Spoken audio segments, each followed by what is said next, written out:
In this history lesson with my newly arrived EAL learners, we were talking about allies and enemies in the World War II. The content target was for students to be able to tell who were the allies and who were their enemies based on 7 different countries, and who the leaders of those countries were. My linguistic target for them was writing sentences depending on their level, either compound or complex, but not simple.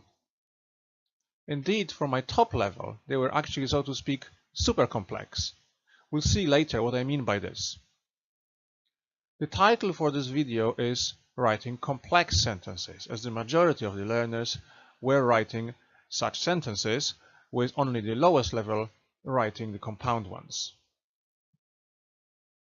Like last time, I used resources available at EAL Nexus as my base material.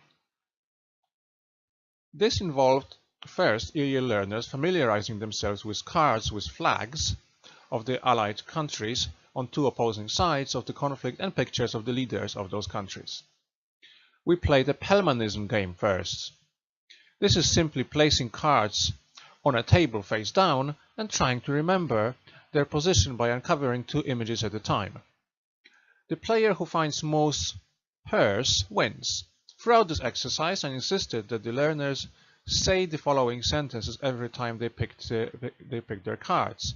This is a flag of Germany, and Germany's leader was Adolf Hitler, obviously changing the names of the flags and the leaders depending on which cards they picked.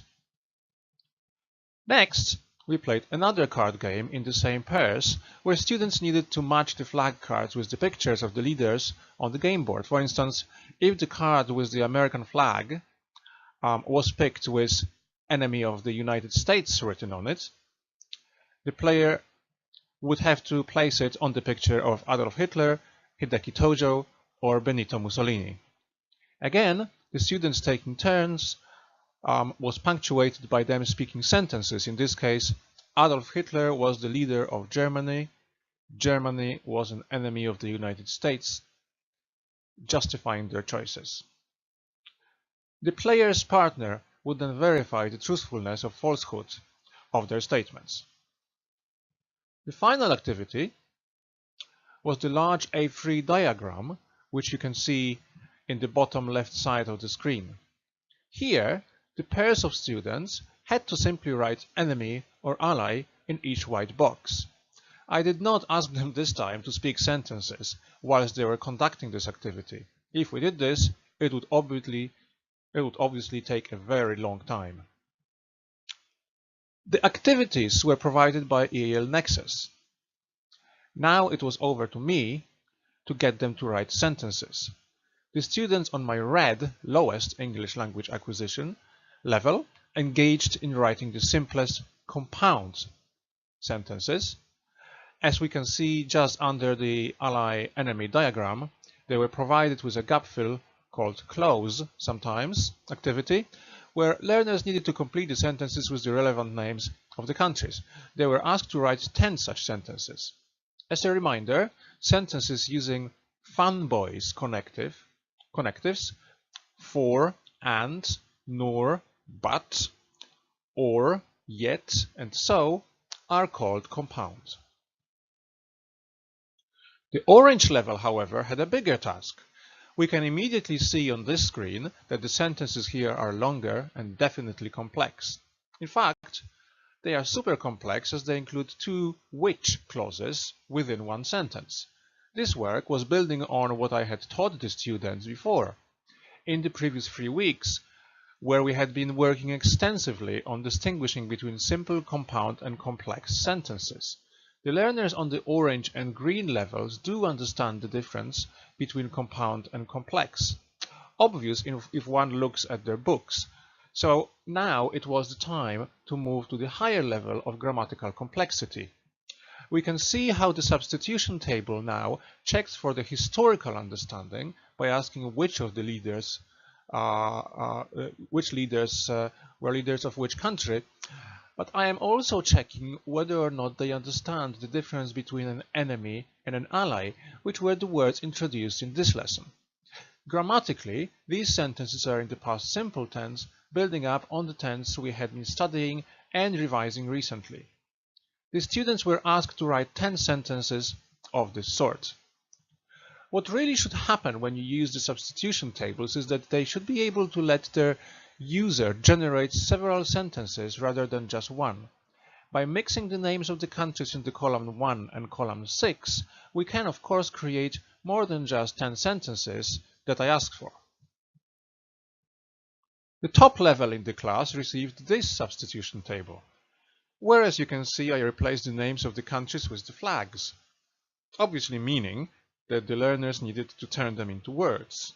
When planning this part of the lesson, I toyed for a moment or two with the idea of whether or not to replace the names of the leaders with pictures, but deemed this inappropriate as they were not actual English words but names of people.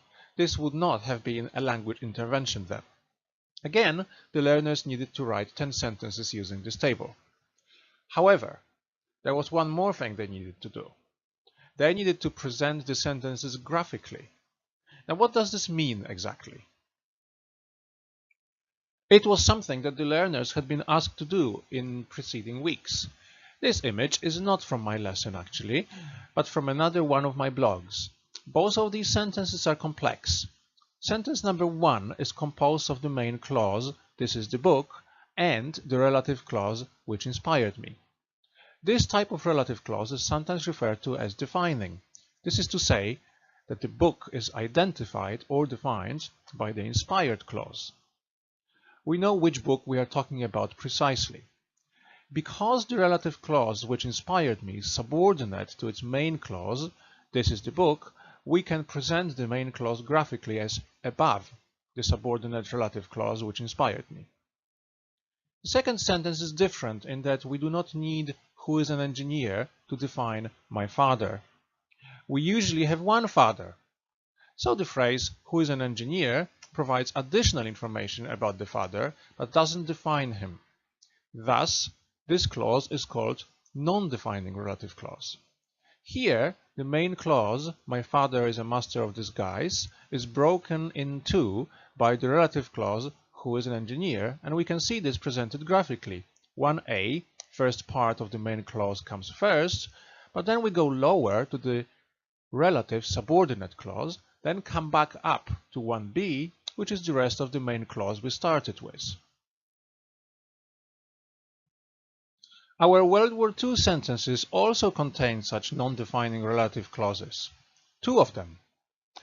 Given that my learners already knew how to draw complex sentences, I asked them to look at the sentences they had just written and try to come up with how they could present them. They worked as a group. They needed some guidance and needed to revisit their previous drawings of complex sentences, but did in the end figure out how to draw them.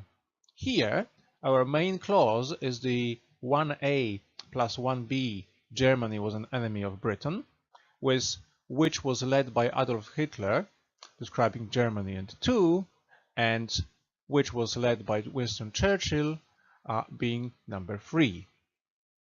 Now, because "which was led by Adolf Hitler" describes Germany, we need to lower from 1a to 2 and then come back up to finish the main clause. But then, of course, Britain is described further by "which was led by Winston Churchill," so we need to go lower towards 3.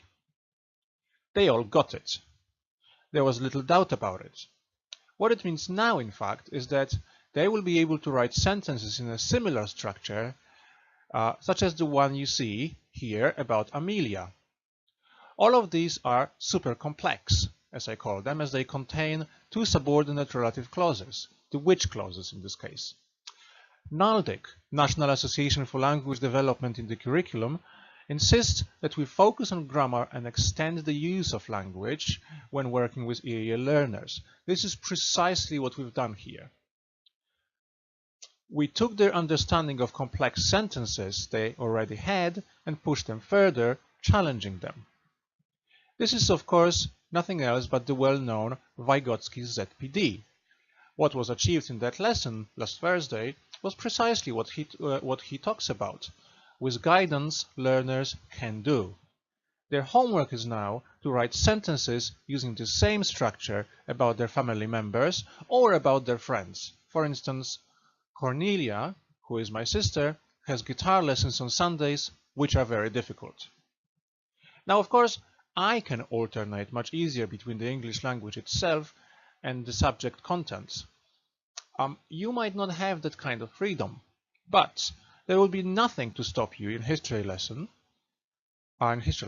from assigning them as homework to write such sentences, providing them with bits of information about, for example, Adolf Hitler, Henry VIII, or William Wilberforce, or whichever topic in history you are covering. For instance, Henry VIII, who had 6 wives, was crowned in 1509 when he was only 18 years old, or SMS Schleswig-Holstein, which was a German battleship, fired the first shots in World War II, which then lasted for 6 years.